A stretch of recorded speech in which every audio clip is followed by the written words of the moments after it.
একটু ভালো করে খেয়াল করবেন, মনোযোগ সহকারে শুনবেন।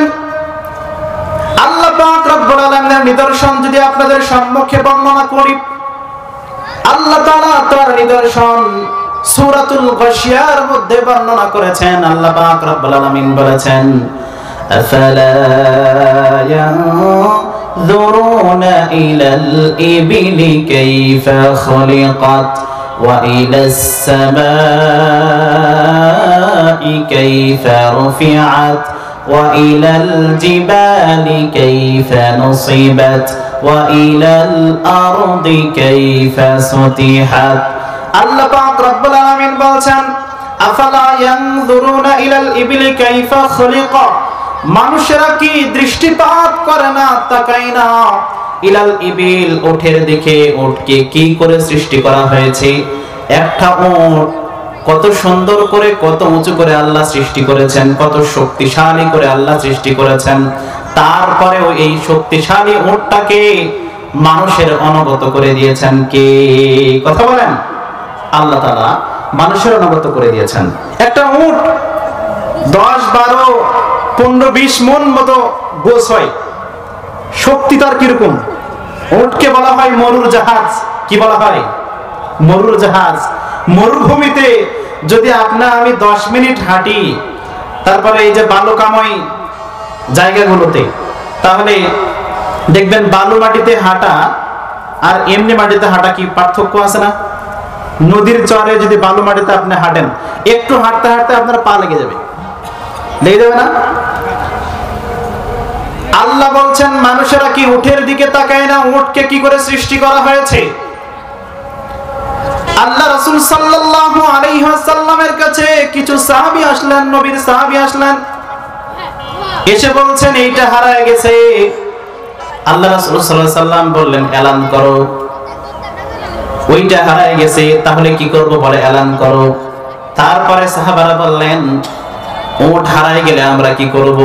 আল্লাহ রাসূল সাল্লাল্লাহু আলাইহি সাল্লাম বললেন, আরে বোকা, উট তো হারায় না, কারণ সে 1 সপ্তাহের মতো নিজের মধ্যে খাদ্যকে জব্দ করতে পারে, পানিকে জব্দ করতে পারে, আয়ত্ত করতে পারে।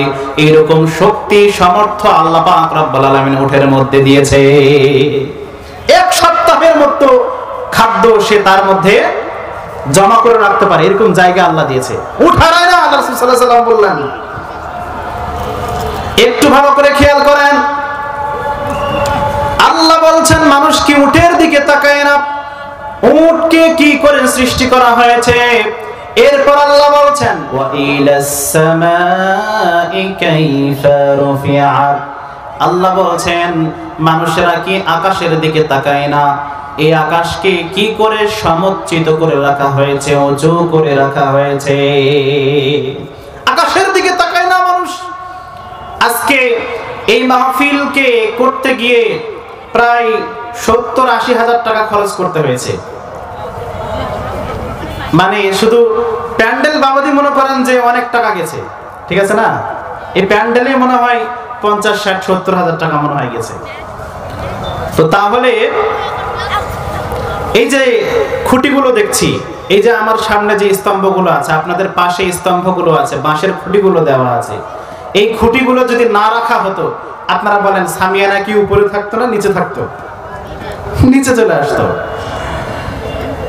তো দেখেন, একটা সামিয়ানার দিকে তাকান, আকাশের দিকে তাকান, আকাশের কোনো খুঁটি আছে? খুঁটি আছে? কোন রকম খুঁটি নাই, খাম্বা নাই।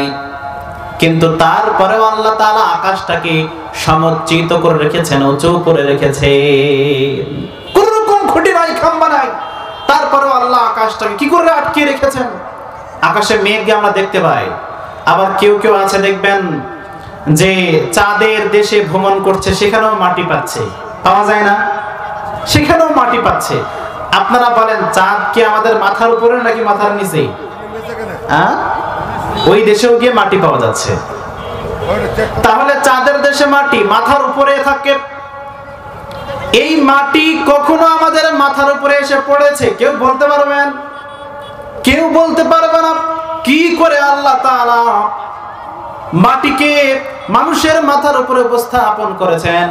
সেখানে তিনি লিখেছেন, আল্লাহ পাক রব্বুল আলামিন বলছেন, মানুষরা কি লক্ষ্য করে না আকাশের দিকে? ওয়াইলাল, আল্লাহ পাক রব্বুল আলামিন বলছেন, ওয়াইলাস সামাই কাইফা রুফিআত, মানুষরা কি আকাশের দিকে তাকায় না?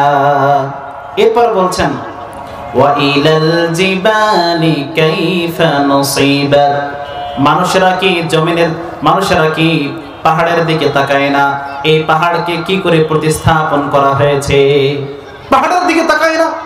ওয়াইলাল জিবালি কাইফা নুসিবাত, এই পাহাড়কে কি করে প্রতিস্থাপন করা হয়েছে? আল্লাহ তাআলা যখন জমিন সৃষ্টি করলেন, জমিনটা কাঁপতেছিল। আল্লাহ তাআলা পাহাড় দিয়ে কম্পন থামিয়েছেন, পাহাড় দিয়ে কম্পন থামিয়েছেন। জমিন সৃষ্টি করার পরে জমিনটা কাঁপতেছিল, পাহাড় দিয়ে কম্পন থামিয়েছেন। কত উঁচু উঁচু পাহাড়, পাহাড় ভেঙেও কোনো মানুষ মারা যায় এরকম ঘটনা পাওয়া যায় না। আল্লাহ পাক রব্বুল আলামিন বলছেন, মানুষেরা কি পাহাড়ের দিকে তাকায় না? আল্লাহর নিদর্শন আল্লাহ বর্ণনা করছেন। এরপর আল্লাহ বলছেন, ওয়া ইলাল আরদি কাইফা সুতিহাত, মানুষেরা কি জমিনের দিকে তাকায় না? এই জমিনকে কি করে বিস্তৃত করে দেওয়া হয়েছে, সমান করে দেওয়া হয়েছে। জমিন সমান হয়ে আছে। আপনারা বলেন, আমার বাড়ি হলো রাজশাহী নওগাঁ ডিস্ট্রিক্টে, এখন চাকরি করছি, চাকরির সুবাদে চলে এসেছি আপনার বড় ভাতগা মাদ্রাসায়। তো এই বড় ভাতগা মাদ্রাসা এখানে এসেছি, এখানে এসে চাকরি করছে। মনে করেন আমার বাড়ি কত দূরে, প্রায় 150 কিলোমিটার এখান থেকে যেতে এরকম লাগে। আসতে 5 ঘন্টা বাসে করে আসলে 4-5 ঘন্টার মধ্যে, 5 ঘন্টা 6 ঘন্টার মধ্যে চলে আসা যায়। আর যদি মোটর সাইকেলে যাওয়া যায় সেক্ষেত্রে 4 ঘন্টা অন্তত এরকম লাগেই। এই যে জমিন যদি সমান না হতো, আপনারা বলেন তো 4-5 ঘন্টায় কি আমার পক্ষে ওই রাজশাহী নওগাঁ থেকে এখানে আসা সম্ভব হতো? হতো? যদি জমিনটা উঁচু নিচু আল্লাহ করে দিতেন, একটু যাবেন তারপরে পাহাড়, আর একটু যাবেন তারপরে পাহাড়, এইরকম উঁচু নিচু আল্লাহ পাক রব্বুল আলামিন করে দিতেন, তাহলে আমাদের জন্য কতই কষ্টকর হয়ে যেত। এত শর্ট টাইমে আসা যাওয়া করা আমাদের পক্ষে সম্ভব হতো না। হতো? হতো না। আল্লাহ বলছেন, মানুষেরা কি জমিনের দিকে তাকায় না? এই জমিনকে কি করে বিস্তৃত করে দেওয়া হয়েছে, সমান করে দেওয়া হয়েছে।